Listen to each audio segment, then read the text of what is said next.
Hello dear students, today we will study about land. Land is also known as lithosphere. The crust and the upper layer of the mantle together make up a zone of rigid brittle rock called lithosphere. If you look at the picture at the side, you will understand how the interior part of the earth looks like. Look at the picture. You will see that land is not flat everywhere. It is hilly in some places and flat in other places. You can see that there are some stones, soil, big rocks, etc.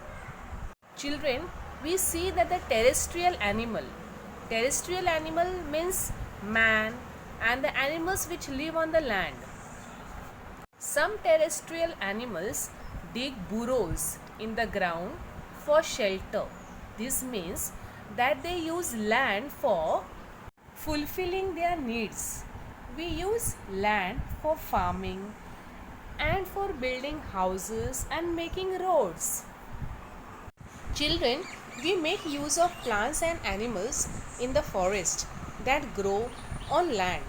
The minerals, crude oil and natural gas obtained from the earth are very important for us. It means that land is a natural resource. So, I hope you have understood land is made up of soil, stones and big rocks.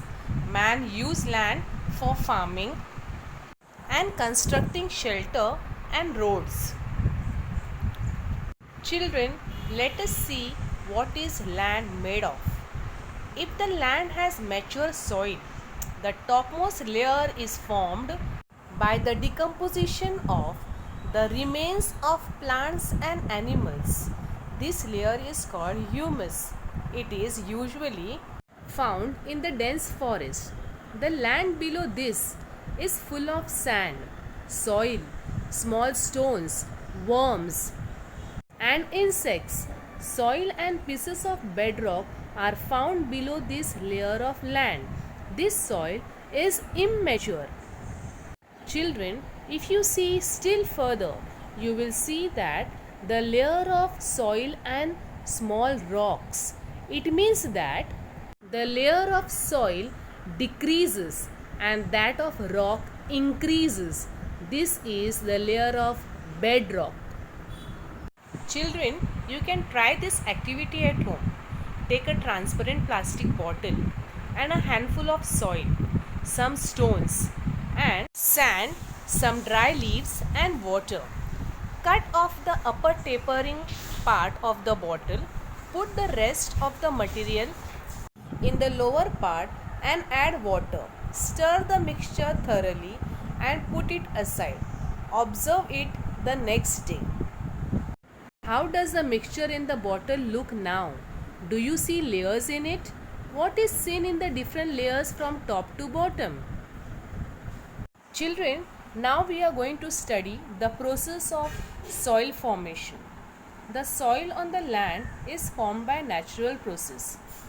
Due to the heat, cold, water, wind and rain respectively, the bedrocks break into pieces.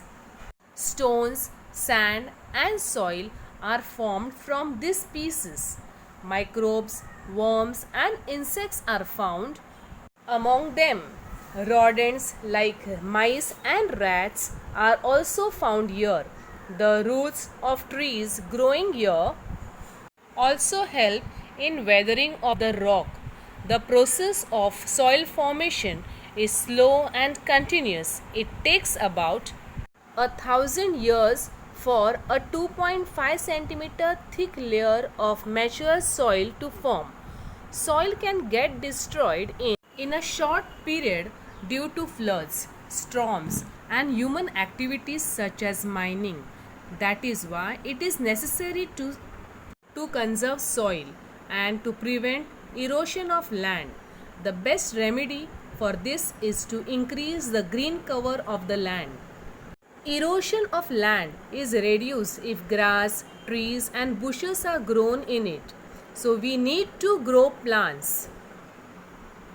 Children, earthquakes have taken place long years ago. We can also say ages ago.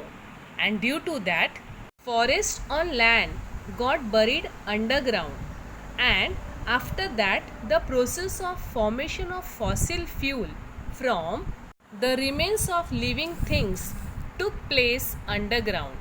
We get fuels like petrol, diesel, kerosene, paraffin, and useful materials like tar and wax from the fossil fuel called crude oil.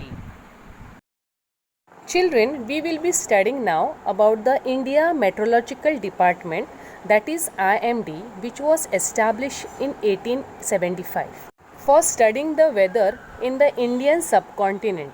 The main function of this institute is to observe the weather and to make weather forecast. This institute also conducts research related to change in weather, makes forecast about rains, and studies the developments related to global warming.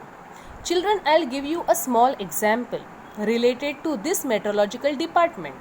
Children, during the rainy season, sometimes we are given holiday. The meteorological department alerts us beforehand that there will be heavy rains, there will be high tide, the roads will get flooded. This is all told to us beforehand, and it is because of this meteorological department we come to know the weather condition beforehand. Children, let us now revise what we have learnt in this chapter. The elements available in nature which fulfill the basic needs of living things are called natural resources. Second, air, water and land are important natural resources. Next, soil has both biotic and abiotic constituents. There are many constituents of air such as nitrogen, oxygen, carbon dioxide, inert gases, water vapor and dust particles. The ozone layer is a protective shell of the earth. Natural resources should be used carefully and sparingly.